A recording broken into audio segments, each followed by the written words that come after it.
Quantos anos tem a nação brasileira? A partir de quando se comemora a independência do Brasil? A festa? Quem organiza? Será que todos participaram das comemorações ou alguns foram excluídos? Você sabe o que aconteceu quando o Brasil celebrou 1 século da emancipação? Em 2022, a independência do Brasil faz 200 anos. Para comemorar, foram preparadas atividades para o 7 de setembro. Mas isso também aconteceu no passado. Hoje vamos falar sobre as comemorações do centenário da independência de 1922, realizadas na cidade do Rio de Janeiro. Olá, pessoal! Convido vocês para voltarmos no tempo e conhecermos um pouco mais sobre a cidade do Rio de Janeiro no início do século passado. Para visitarmos a capital federal da República nesse tempo, vamos ouvir um trecho de uma das crônicas de João do Rio, intitulada A Era do Automóvel, publicada em seu livro Vida Vertiginosa, no ano de 1911. Júlia, você poderia, por favor, ler para a turma?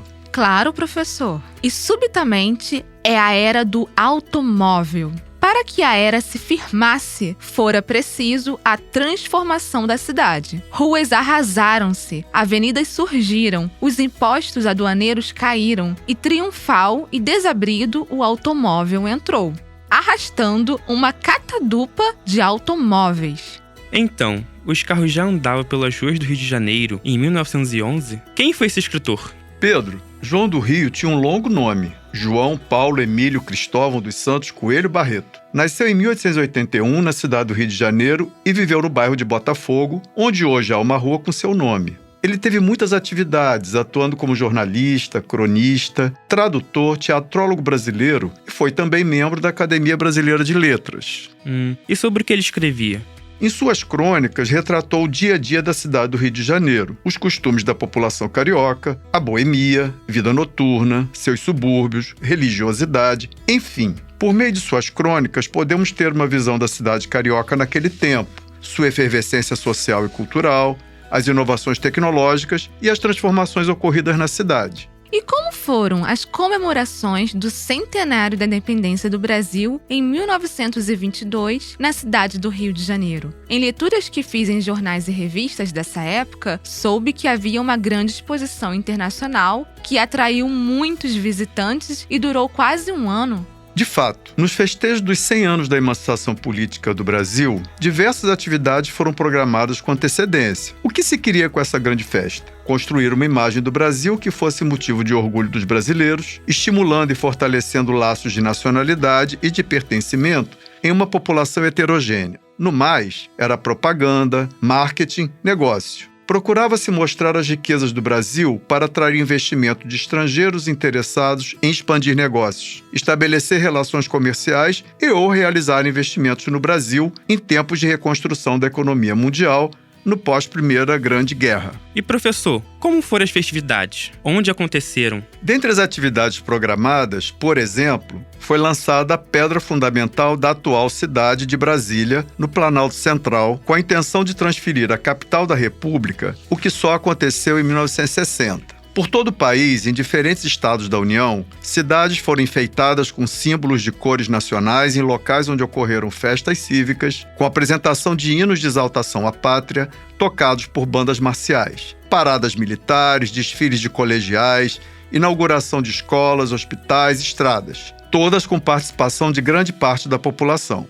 Na capital federal, cidade do Rio de Janeiro, além de festas populares, ocorreu a primeira transmissão radiofônica no Brasil. Foram inaugurados o Museu Histórico Nacional e a Exposição Internacional do Centenário com duração de 9 meses. Foram realizados congressos, inúmeros bailes, banquetes e recepções nos quais reuniam-se autoridades de governo, representantes oficiais de diversos países, além de empresários, intelectuais e grande parte da elite carioca. Então os cariocas fizeram na cidade uma grande festa. Derrubaram a imagem da cariocas, nação que se para pretendia sustentar exibir. Toda essa festividade e o que representava, o Brasil em progresso, foi preciso tentar calar quem não via a nação brasileira e sua história dessa forma, e era contra a ordem dos coronéis em vigor. Por exemplo, anarquistas, comunistas, tenentes, modernistas, feministas, atuantes por meio de movimentos sociais que poderiam derrubar a imagem da nação que se pretendia exibir. Foi em meio aos preparativos para as comemorações do centenário, no dia 5 de julho de 1922, que estourou um levante militar na capital federal. A revolta dos 18 do Forte foi organizada por jovens oficiais do Exército, aquartelados no Forte Copacabana. Liderados pelo capitão Euclides Hermes da Fonseca e o tenente Antônio de Siqueira Campos, os tenentes protestavam contra a eleição de Arthur Bernardes para a presidência da República, ocorrida em março de 1922, e também contra as punições de militares e o fechamento do clube militar por decisões do então presidente Epitácio Pessoa. A revolta foi derrotada em algumas horas pelas forças do governo. Porém, os tenentes em resistência deixaram o forte e marcharam, armados, pela Avenida Atlântica, onde foram combatidos por tropas legalistas. Apenas 2 sobreviveram, Siqueira Campos e Eduardo Gomes, e foram presos, assim como outros militares que apoiaram o levante. Nesse mesmo dia, o Congresso Nacional aprovou, a pedido do presidente da República, o estado de sítio no Distrito Federal e no estado do Rio de Janeiro por 30 dias, estendido em seguida até o final do ano. Foi, portanto, em estado de exceção, com liberdades individuais e direitos constitucionais suspensos, que ocorreram as comemorações do centenário da nação. Então, apesar das festividades, havia na cidade um clima de censura, perseguições e prisões. Com certeza, Pedro. O estado de sítio é um dispositivo que faz parte de ações utilizadas pelos governos em situações entendidas como emergenciais para garantir a ordem que pretendem manter estabelecida. Dessa forma, o centenário da independência no Rio de Janeiro ocorreu sob controle do Estado, sobre todos os que estavam insatisfeitos e se opunham às condições sociais e políticas em que se encontrava grande parte da população, não só carioca, mas de todo o Brasil. Neste podcast, abordamos as comemorações do centenário da independência do Brasil na cidade do Rio de Janeiro em 1922. Então, continue com seu fone e ouça outros episódios sobre a independência do Brasil. Que memórias vêm sendo construídas em torno deste acontecimento? Afinal, o que é lembrado? O que vem sendo esquecido na história da liberdade do Brasil e da formação de suas populações? Podcast História ao Pé do Ouvido. Produção, Núcleo de Pesquisa em História da Educação, da Universidade do Estado do Rio de Janeiro e Rádio UERJ. Realização, Centro de Tecnologia Educacional CTE.